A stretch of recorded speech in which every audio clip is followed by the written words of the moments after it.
Hola a todos y bienvenidos un día más a nuestro podcast para aprender español. Yo soy Ana. Y yo soy Pablo. Estamos aquí para ayudaros a mejorar vuestro español con conversaciones reales y útiles para el día a día. Exacto. Y antes de empezar, un pequeño recordatorio. Recuerda que puedes activar los subtítulos en tu propio idioma si te resulta difícil seguirlo en español, aunque te recomendamos que intentes escucharlo primero solo en español para entrenar el oído. Muy buen consejo. Bueno, Ana, ¿de qué vamos a hablar hoy? Pues hoy vamos a hablar de un tema que, por desgracia, nos afecta a todos de vez en cuando. Vamos a hablar de cómo afrontar un mal día y cómo gestionar el estrés. Un tema muy necesario. A veces parece que los malos días vienen todos juntos, ¿verdad? Totalmente. De hecho, si te soy sincera, hoy no ha sido mi mejor día. Vengo un poco torcida. Vaya, lo siento. Por tu tono de voz ya me lo imaginaba. ¿Quieres contarme qué ha pasado? A lo mejor te sirve para desahogarte un poco. Pues mira, sí, creo que es el ejemplo perfecto para empezar. La verdad es que hoy he tenido un día de perros. Un día de perros. Esa es una expresión muy interesante y muy común en español. Creo que merece una pequeña explicación, ¿no te parece? Tienes toda la razón. Para todos los que nos escucháis, cuando un hispanohablante dice que ha tenido un día de perros, no tiene nada que ver con los animales. Significa que ha tenido un día malísimo, horrible, lleno de problemas o de mala suerte. Es una forma muy gráfica de expresar que todo ha salido mal. Exacto. Es como decir en inglés, I've had a horrible day o a rough day. Es muy negativa. Se puede usar en muchos contextos. Por ejemplo, vaya día de perros hace hoy, si llueve mucho y hace mal tiempo. O tuve un viaje de perros, si todo salió mal durante el viaje. Muy buenos ejemplos. Pues eso, mi día ha sido así. Ha sido una de esas cadenas de pequeñas desgracias que se van acumulando. Empezó por la mañana. Salí de casa con el tiempo justo y al ir a coger mi taza de café para llevar, se me resbaló y se derramó la mitad en la encimera de la cocina. Un desastre. No, empezar el día limpiando y con la mitad de cafeína es lo peor. Ya empiezas con mal pie. Exacto. Empezar con mal pie. Otra buena expresión. Significa empezar algo de mala manera, con un mal presagio. Pues eso, empecé con mal pie. Luego, por culpa de haber tenido que limpiar, perdí el autobús por segundos. Lo vi alejarse de la parada y tuve que esperar 10 minutos al siguiente bajo una llovizna fina que me fue calando. ¡Qué rabia da eso! Es una sensación de impotencia total, ver cómo se te escapa y no poder hacer nada. Sí, y claro, llegué tarde a la primera reunión importante del trabajo. Entré pidiendo disculpas y ya sentí que todas las miradas estaban puestas en mí. Durante la reunión, la tecnología decidió fallar, mi presentación no se cargaba bien, en fin, un cúmulo de cosas. Un cúmulo de despropósitos, como se suele decir, cuando parece que los astros se han alineado en tu contra. Sí, totalmente. Y para colmo, después de la reunión, mi jefe se me acercó y me dijo con una sonrisita, Ana, para la próxima quizás sea bueno hacer una prueba técnica antes, ¿no crees? Me sentó fatal, como si toda la culpa fuera mía y no de la tecnología del año de la pera que tenemos en la oficina. ¡Qué comentario más desafortunado! Eso sí que echa sal en la herida. Entiendo perfectamente tu frustración. Y para rematar, a la hora de comer, me di cuenta de que me había dejado la comida que preparé anoche en la nevera de casa. Así que tuve que gastar dinero en un sándwich carísimo y bastante mediocre de una cafetería cercana. Bueno, eso ya es la guinda del pastel. Un día para olvidar, desde luego. Sí, y llegas al final del día y te sientes agotada, frustrada y de mal humor. Supongo que a ti también te ha pasado alguna vez, ¿no? Claro que sí, ¿a quién no? Recuerda una vez, hace un par de meses, que me pasó algo parecido. Me desperté tarde porque la alarma del móvil no sonó. Tuve que vestirme en 5 minutos, salí corriendo y a mitad de camino me di cuenta de que me había dejado la cartera en casa. Tuve que volver, con lo que ya sabía que iba a llegar tardísimo al trabajo. Uf, qué agobio. Esa sensación de correr todo el día pero sintiendo que no avanzas. Exacto. Y cuando por fin llegué a la oficina, mi jefe me echó una bronca delante de todos. Me sentí fatal durante todo el día. Son esos días en los que te preguntas si no habría sido mejor no salir de la cama. Pero tu día ha sido por temas logísticos y de trabajo, y los míos también suelen ser así, pero a veces los peores días son por temas personales, ¿no crees? Sin duda, un problema en el trabajo te afecta, pero un malentendido con alguien a quien quieres te puede dejar tocado de otra manera. Justo a eso me refiero. Hace poco tuve un día así. Le envié un mensaje a un buen amigo para cancelar un plan porque estaba agotado. Por cómo lo escribí, con prisas y sin dar muchas explicaciones, se lo tomó a mal. Pensó que le estaba dando una excusa barata. Me contestó de forma muy cortante, con un simple OK. Oh, no, el OK cortante es el peor mensaje que puedes recibir. El peor. Me dejó preocupado y triste todo el día, dándole vueltas a la cabeza, pensando si debía llamarle, si estaba exagerando. Es increíble cómo un simple malentendido digital puede arruinarte el humor por completo. Totalmente de acuerdo. Y eso me lleva a la pregunta principal de nuestro tema de hoy. En una situación así, ya sea por trabajo o por algo personal, cuando llegas a casa después de un día de perros, ¿qué es lo primero que haces para sentirte mejor? ¿Cuál es tu primer instinto? Mi primer instinto, si soy honesto, es quejarme. Necesito desahogarme. Coincidimos al 100%. Para mí es fundamental. Pero desahogarse es otra palabra clave aquí. Pablo, ¿cómo se le explicarías a alguien que está aprendiendo español? Pues desahogarse es el acto de liberar una pena, una preocupación o un enfado, normalmente contándoselo a alguien. Es como si tuvieras una presión dentro y al hablar la dejas salir. Es soltar todo lo que te frustra. Se puede usar también en otros contextos, como llorar para desahogarse. El objetivo es sentir alivio. Muy buena explicación. Y es justo eso. Yo necesito llamar a mi hermana o a mi mejor amiga y contarle con todo detalle cada una de las cosas que me han pasado. El simple hecho de verbalizarlo, de ponerlo en palabras, ya me quita un peso de encima. A mí me pasa igual. Llamo a un amigo y le digo, ¿tienes 5 minutos? Necesito contarte el día que he tenido. Y aunque esa persona no me dé ninguna solución, el simple hecho de que me escuche y me diga, vaya faena o te entiendo, ya es terapéutico. Sí, la validación es muy importante. Sentir que alguien entiende tu frustración. Creo que es importante elegir bien con quién te desahogas, ¿no crees? Porque hay gente que en lugar de escuchar, intenta darte soluciones inmediatamente o minimiza tu problema diciendo, eso no es nada. Totalmente. Necesitas a alguien que practique la escucha activa, que te deje hablar sin interrumpir. Lo peor es cuando te dicen, bueno, no te quejes, que hay gente con problemas peores. Eso me pone de los nervios. A mí también, porque en ese momento tu problema es el más importante para ti. Ya habrá tiempo para poner las cosas en perspectiva, pero en el momento del desahogo solo necesitas que te escuchen. Exacto. Vale, entonces, primer paso, desahogarse con alguien de confianza. Una vez que has soltado toda la frustración, ¿cuál es el siguiente paso? ¿Qué haces para, como decimos en España, cambiar el chip? Ah, cambiar el chip. Me encanta esta expresión. Es como si nuestra mente fuera un ordenador o un dispositivo con un chip.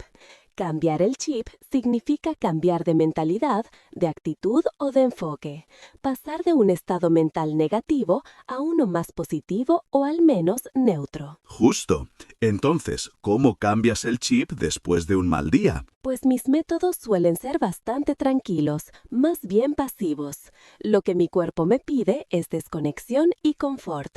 Así que normalmente me doy una ducha caliente y larga, como para lavar simbólicamente el mal día. Luego me pongo el pijama más cómodo que tengo, me preparo una infusión y me tiro en el sofá con una manta. Suena muy bien. Es un ritual de autocuidado. Sí, para mí es fundamental. Y dependiendo del nivel de estrés, elijo entre varias opciones.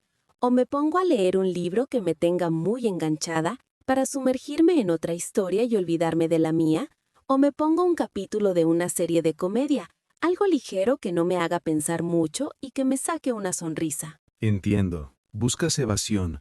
Escapar mentalmente de la realidad por un rato. Exactamente. A veces, si no me apetece hablar, lo que hago es escribir en un diario. Plasmar todo en un papel, sin filtros, me ayuda a ordenar mis ideas y a sacar la emoción fuera. Es como desahogarme conmigo misma. Y no nos olvidemos del poder de la comida reconfortante. Un buen chocolate caliente o un trozo de tarta a veces hace milagros. ¿Y tú? ¿Eres el mismo equipo o tienes otras técnicas? Pues yo soy un poco diferente. A veces también necesito esa calma que describes, pero la mayoría de las veces, cuando estoy muy estresado o frustrado, necesito algo más activo. Siento que tengo un exceso de energía negativa y necesito quemarla. ¿Y cómo la quemas? Pues mi método infalible es salir a correr. Me pongo los auriculares con música que me motive, a un volumen bastante alto, y salgo a correr por el parque. No me importa el ritmo ni la distancia, solo corro hasta que me siento físicamente cansado. Interesante. ¿Y eso te funciona? Muchísimo. El esfuerzo físico me ayuda a liberar la tensión. Es como si el estrés se fuera con el sudor.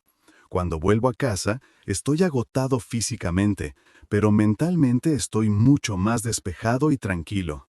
La ducha de después es la mejor del mundo. Aparte del deporte, a veces necesito algo creativo. Toco un poco la guitarra. No soy ningún experto, pero concentrarme en los acordes y en la música me saca completamente de mi cabeza y de mis problemas. Claro, las endorfinas. Dicen que el ejercicio es uno de los mejores antídotos contra el estrés. A mí a veces me da pereza, sobre todo si ya me siento cansada mentalmente, pero reconozco que las veces que lo he hecho, me he sentido mucho mejor. Es que a veces cuesta arrancar, pero una vez que empiezas, es liberador. Otra cosa que hago a veces si no tengo ganas de correr es poner música en casa y bailar como un loco, o incluso hacer algo de limpieza o poner orden, mover cajas, cambiar muebles de sitio, cualquier cosa que implique actividad física. ¡Qué curioso! Lo de ordenar sí lo entiendo. A veces poner orden en el exterior te ayuda a sentir que pones un poco de orden en tu interior. Pero tengo que admitir que a veces mi método de sofá y serie puede ser un arma de doble filo. Si lo hago demasiado, al final me siento improductiva y un poco culpable. Te entiendo. Un arma de doble filo es una expresión genial. Significa que algo tiene un aspecto positivo y uno negativo al mismo tiempo. Y a mí me pasa lo contrario. Si estoy realmente agotado, la idea de salir a correr me genera más estrés. Hay que saber escuchar al cuerpo y ver qué necesita en cada momento. Exacto. Oye, y más allá de estas reacciones inmediatas, ¿utilizas alguna técnica más, digamos, profesional para gestionar el estrés, como la meditación o el mindfulness? Sí, lo he intentado. He usado algunas aplicaciones de meditación guiada. Me va bien para relajarme antes de dormir, por ejemplo. Pero cuando estoy en medio de un pico de estrés, me cuesta mucho concentrarme. Mi mente va a 1000 por hora y no consigo dejarla en blanco. A mí me pasa un poco lo mismo. Me funciona cuando mi nivel de estrés es bajo o moderado. Para esos momentos, una meditación de 10 minutos o unos ejercicios de respiración profunda me ayudan a centrarme. Simplemente inspirar contando hasta 4, mantener el aire y expirar contando hasta 6. Repetir eso varias veces realmente baja las revoluciones. Eso sí lo hago. La respiración consciente es muy poderosa. A veces, en el trabajo, si me siento muy agobiado, me voy al baño un par de minutos solo para respirar hondo y volver a mi centro. Es una herramienta que siempre tenemos a la mano. Y es gratis. Oye, y hablando de trabajo y agobio, hay otra cosa que a mí me parece fundamental para manejar el estrés: desconectar de la tecnología. Totalmente de acuerdo. A veces, después de un mal día, el primer impulso es coger el móvil y empezar a mirar las redes sociales sin rumbo. Y yo creo que eso muchas veces es contraproducente. Uf, sí, contraproducente. Expliquemos esa palabra. Contraproducente es algo que produce el efecto contrario al que se busca. Por ejemplo, si buscas relajarte mirando el móvil, pero acabes más estresado viendo las vidas perfectas de otros, el acto de mirar el móvil ha sido contraproducente. Exacto. Y con las redes sociales pasa mucho. Empiezas a ver las vidas aparentemente perfectas de otras personas, sus viajes, sus logros, y si tú has tenido un día horrible, esa comparación puede hacerte sentir aún peor. Sin duda, te comparas y piensas, ¿por qué a todo el mundo le va genial menos a mí? Aunque sabemos que no es real, que la gente solo muestra la parte bonita de su vida, en un momento de vulnerabilidad te afecta. Por eso yo intento conscientemente dejar el móvil en otra habitación durante 1 o 2 horas. Al principio, sientes una especie de ansiedad de ¿y si me estoy perdiendo algo? Pero al cabo de un rato, sientes una paz increíble. Te permite estar presente en lo que estás haciendo, ya sea leer, cocinar o simplemente no hacer nada. Es un gran hábito. Yo lo llamo hacer una dieta digital. Igual que cuidas lo que comes, tienes que cuidar la información que consumes. Y a veces la mejor dieta es el ayuno, no consumir nada durante un tiempo. Me gusta esa analogía. Y creo que esto nos lleva a un punto más profundo, la prevención. Hemos hablado de qué hacer después de un mal día, pero ¿qué podemos hacer para que haya menos días malos o para que nos afecten menos? Buena pregunta. Supongo que tiene que ver con la gestión de las expectativas y la organización. Muchos de mis días de estrés vienen porque siento que tengo 1000 cosas que hacer y no sé por dónde empezar. La sensación de estar desbordado. Sí, la famosa carga mental. A mí me ayuda mucho a hacer listas. Cada mañana apunto las 3 tareas más importantes del día. No 10, no 20, 3. Y me centro en sacarlas adelante. Todo lo demás que pueda hacer es un extra. Eso me da una sensación de logro y control. Priorizar es la clave. Entender que no podemos hacerlo todo y que no todo es igual de urgente. Yo uso una técnica que divide las tareas en 4 categorías: urgente importante pero no urgente pero no importante y ni urgente no importante. Y trato de centrarme en las 2 primeras. Pero creo que la prevención va incluso más allá de la organización diaria. ¿A qué te refieres? Me refiero a los cimientos de nuestro bienestar. Por ejemplo, dormir bien, lo que los expertos llaman higienes del sueño. Si duermes mal, ya empiezas el día con menos paciencia, más irritable, eres mucho más vulnerable a que cualquier pequeño problema se convierta en una montaña. Tienes toda la razón. Una mala noche es la receta para un mal día. Cuidar el sueño es fundamental. Acostarse y levantarse a la misma hora, no mirar pantallas antes de dormir. Exacto. Y otro pilar es aprender a decir no. Muchas veces nos cargamos de trabajo o de compromisos por no querer quedar mal, y al final los que estamos mal somos nosotros. Poner límites para proteger tu tiempo y tu energía. Cuesta mucho, pero es necesario. Y no solo en el trabajo, también en la vida personal. Poder decir, hoy no me apetece quedar, necesito un rato para mí, no es ser egoísta, es autocuidado. Y otra cosa que creo que es fundamental es la perspectiva. A veces, en medio del huracán, un pequeño problema nos parece el fin del mundo. Sí, magnificamos las cosas. Exacto. Y ahí es donde entra en juego una mentalidad que a mí me ayuda mucho, que es intentar ver el vaso medio lleno. Ah, el eterno debate. Ver el vaso medio lleno o verlo medio vacío. Para los que no conozcan la expresión, es una metáfora sobre el optimismo y el pesimismo. Si ante un vaso con agua hasta la mitad dices que está medio lleno, eres optimista, te fijas en lo que hay. Si dices que está medio vacío, eres pesimista, te fijas en lo que falta. Justo. Pues yo intento, después de que pasa la frustración inicial, analizar la situación y preguntarme, ¿tan grave ha sido realmente? Tu día de hoy, Ana, ha sido horrible, sin duda. Pero si lo piensas fríamente, el café se limpia, el autobús pasa, la presentación al final funcionó y el sándwich, aunque malo, te alimentó. Mañana será otro día. Tienes razón. Poner las cosas en perspectiva ayuda a rebajar la intensidad emocional. A veces, yo misma me doy cuenta de que estoy haciendo una montaña de un grano de arena. Otra expresión útil. Hacer una montaña de un grano de arena. Significa exagerar un problema pequeño, darle más importancia de la que tiene. Es muy humana esa tendencia, pero ser consciente de ella es el primer paso para combatirla. También ayuda a practicar la gratitud. Al final del día, aunque haya sido malo, intentar pensar en 3 cosas buenas que te hayan pasado, por pequeñas que sean. Quizá un desconocido te sonrió, o escuchaste una canción que te gusta en la radio, o simplemente el hecho de tener una cama caliente donde dormir. Es un ejercicio muy bonito. Te obliga a cambiar el foco de lo negativo a lo positivo, y te das cuenta de que, incluso en los peores días, siempre hay algo que agradecer. Cambia completamente la narrativa que te cuentas a ti mismo sobre tu día. Y eso nos lleva a otra expresión que me encanta. No hay mal que por bien no venga. Esa es buenísima y muy sabia. Sí, no hay mal que por bien no venga es un refrán que significa que de una situación negativa o un problema, a menudo puede surgir algo bueno o una lección positiva.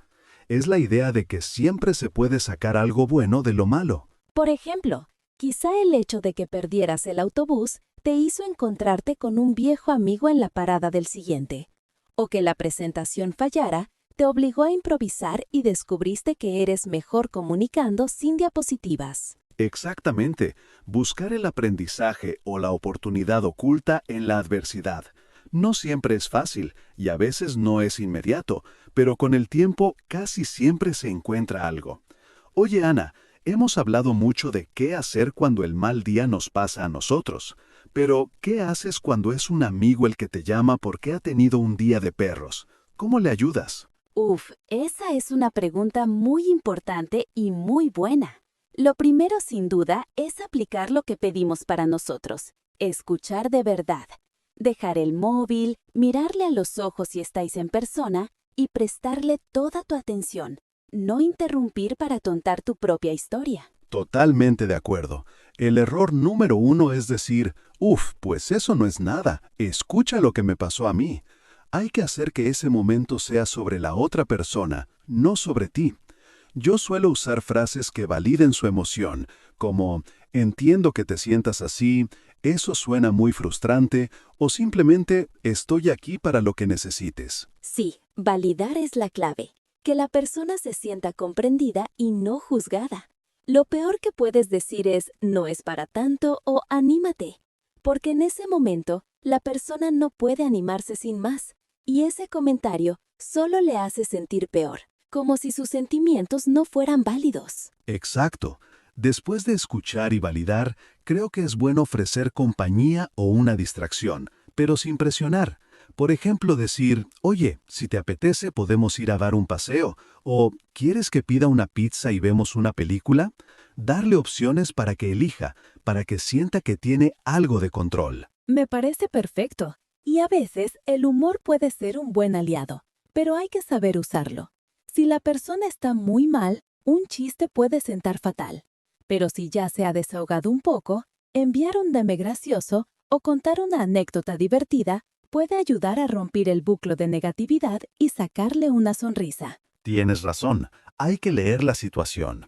En resumen, para ayudar a un amigo diríamos, escucha activa, validación emocional, ofrecer compañía sin imponer y, si es apropiado, un toque de humor.